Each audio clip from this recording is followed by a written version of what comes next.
দেখেন বন্ধুরা, ২ বন্ধু কি লেভেলের বলদ হলে এরকম কাজগুলো করতে পারে।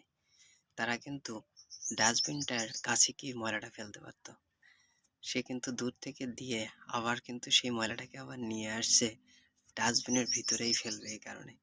এটা দেখে তো অন্য বন্ধু অবাক যে আসলে করে কি সে? সে কিন্তু তখন কিন্তু খুব রেগে গিয়েছে। রেগে গিয়ে বন্ধুকে একটা লাথিও দিয়ে বসলো। লাথি দিয়ে কিন্তু সে কিন্তু ডাস্টবিনের দিকে এগিয়ে গেছে। এগিয়ে গিয়ে ডাস্টবিনটিকে ঠেলে নিয়ে তাদের গাড়ির কাছে নিয়ে আসলো। তখন সে অন্য বন্ধু ভাবলো যে আসলে কোন লেভেলের বলদ হতে পারে। সে তখন বন্ধুকে একটু গরম দিয়ে দিল।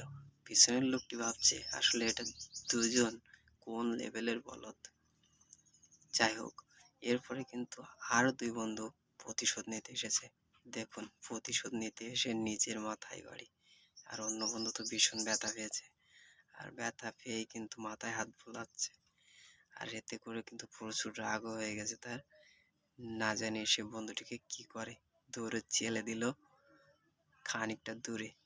অবশ্যই কিন্তু ব্যথা হয়েছে বন্ধুটি, কিন্তু প্রতিশোধ নিতে গিয়ে তার বন্ধুর মাথায় বাড়ি দেওয়াটা ঠিক হয়নি। আর এই লোকটিকে দেখেন, এই লোকটি তো চুরি করতে এসে মহাবিপদেই পড়েছে। মানুষে কথায় বলে বিপদ যখন সামনে থাকে, আসলে এটা কিন্তু সেরকমই একটা উদাহরণ। সে কিন্তু খুব সুন্দরভাবেই কিন্তু তার দড়িটাকে ছেড়ে দিয়েছে, যে বেঁধে গেছে, কিন্তু আসলে যে তাদের সিকিউরিটি কুকুরের গায়ে গিয়ে বেঁধেছে সেটা সে বুঝতেই পারেনি। সে কিন্তু খুব তাড়াতাড়ি উঁচুতে উঠে গেল, সবকিছু নিয়ে পালাতে হবে এই কারণে। কিন্তু উপরে ওঠা তো দূরের কথা, সামনে গিয়ে মুখোমুখি বিপদ। দেখেন অবস্থা, এখন ছুটে কুল পাচ্ছে না। আর এই বন্ধুটিকে দেখেন, বন্ধুর ফল চুরি করে নিল। এখন তো অবাক যে ফল গেল কই? এই কষ্ট কি দেখা যায় বলেন আপনারা? এই কষ্টে কিন্তু গান ধরে দিল এই লোকটি। চলুন সেই গানটি দেখি।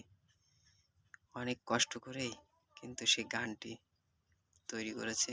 কষ্টের একটা গান, ইমোশনাল গান। আর এই গানটি যখন গাওয়া সে শুরু করেছে, তখন কিন্তু তার বন্ধু সেখানে এসে হাজির। আর তখন সে ফোনটি নিয়ে কিন্তু ভোঁদৌড়। আসলে এই কাজটা করা তার একদমই ঠিক হয়নি।